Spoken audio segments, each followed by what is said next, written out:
Now we're going to turn to Steve Gale.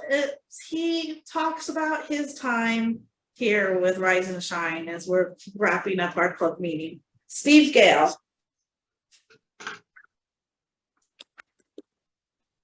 43 years.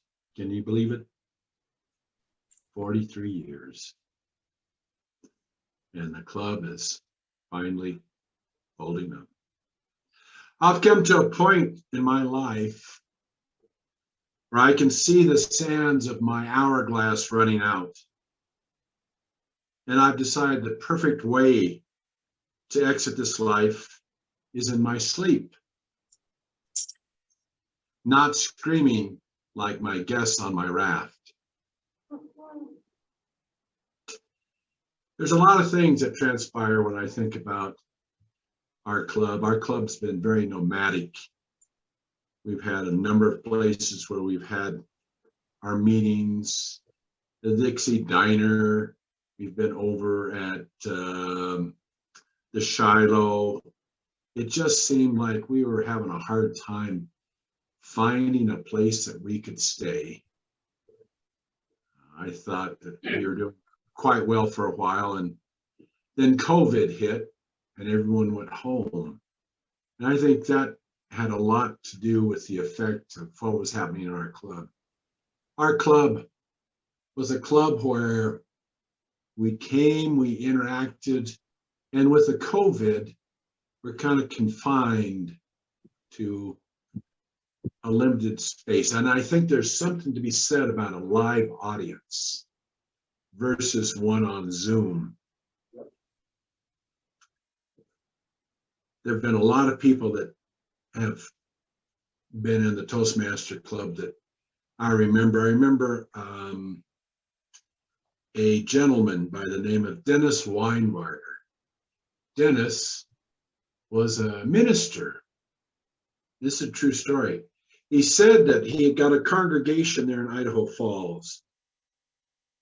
And as he came in, they wanted to fellowship him in. And the guy said, well, Dennis, we're going to go out here hunting and we'd love to have you come and hunt with us. And Dennis said, well, I'm not really a hunter.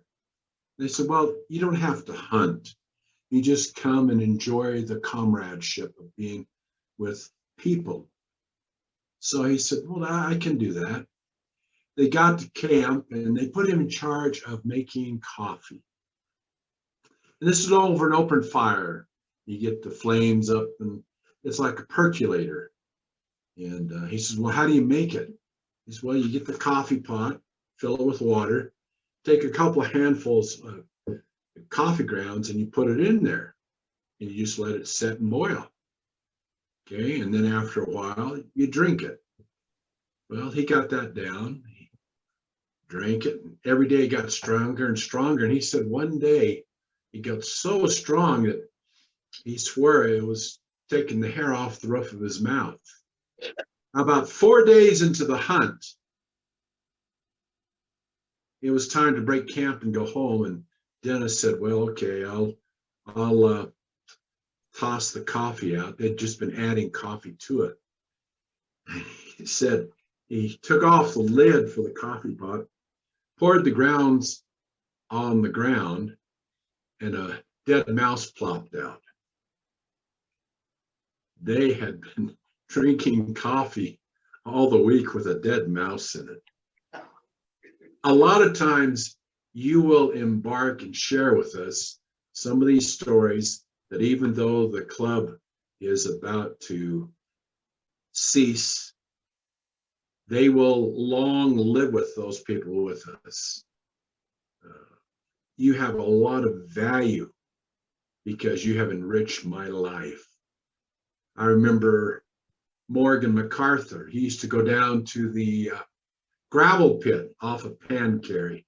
This is before the international speech contest. He ran a speech again and again, and he would do it with little marbles in his mouth so he could learn how to project and pronounce what he needed to do.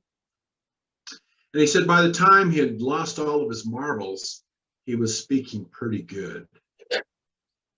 So you got to know your audience. That's important, because the last thing you want to do is offend the people you're speaking to. Brian is a master with his speeches. In fact, I heard that Johnny Cash was actually going to write a new song, and it was called Barf Bags in the Sky.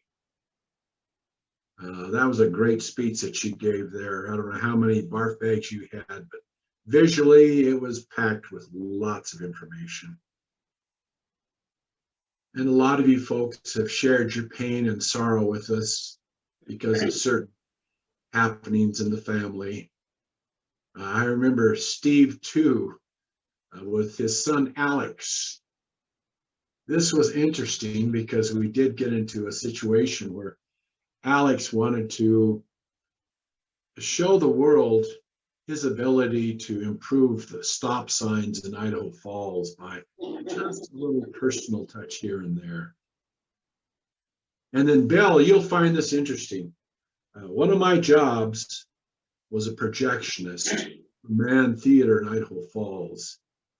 And we were showing the Fight Club one night. And if you know anything about a projection, and this isn't a CD, you've got film that comes through, and any problem that you're going to occur will usually be in the film gate, and that's because the sprockets will jam up. And if they jam up, the film just stops right there, and then it just melts on the screen. We had a couple stoners that had been smoking something, and the house lights came up, and they looked at everybody. They got up and started to walk out, and I remember them saying, "I never saw that ending coming." And so many times in life, things happen in our life that we just don't see those ending coming. Rise and Shine 3505, 43 years. And you guys, I've got to compliment you people for being as strong as you have been. Brent, Steve, all you folks have tried your best to make this club last as long as you could. I was floating the river the other day, and usually I do an introduction on my raft and find out who my folks are. And I happened to encounter a gentleman by the name of Juan DiCarlo. Juan DiCarlo was a family physician out of Italy. And we got to talking, and he said he had a bucket list, and on his bucket list was to attend one of Frank Sinatra's concerts. And he found himself in Vegas, Bill, on the front row, and he's just excited about the ability to be able to hear the chairman sing live, a live performance by the chairman. When all of a sudden there's an announcement on the PA system that says, "Is there a doctor in the audience? Is there a doctor in the audience?" And being a doctor, he responds, and usher leads them up on the stage. They get behind the curtain, and they find two things on the stage. One, an empty Jack Daniels bottle, and two, an unconscious Frank Sinatra. So Juan DiCarlo does what he needs to do. He checks the pulse, the pupils, feels his skin. He's going through all the preliminary testing, and Frank Sinatra comes to. He looks straight at Juan DiCarlo and says, "What did you do?" And Juan DiCarlo, he's got this little impish look on his face, and he stares Frank Sinatra straight in the face and said, "I did it my way." It's all these stories that encounter that you got to take time to write those down. I remember the story about Blake McDaniels. He's in Walmart, and a baby passes out, and he has to do something to revive the baby.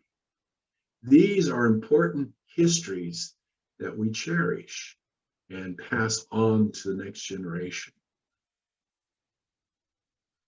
It's hard to believe that we had 16,000 clubs in Toastmasters. As of tomorrow, it'd be 15,999. I kept my membership in this club for a long time. Even though I moved to Boise, I felt that it was important. And I tried to do my best to keep it going. But I hear you people, every so often you'll throw out these nuggets. Someone threw out one earlier tonight. Amazon is ready when you are. What a great phrase. That should be on every box. Yes. We look at certain things and there's a sadness that approaches us. I close my eyes only for a moment, and the moment is gone. All my dreams pass before my eyes in a curiosity. Dust in the wind. That's all we are, is dust in the wind. Nothing lasts forever but the earth and the sky. And I'd like to thank all those who made this club last as long as it did.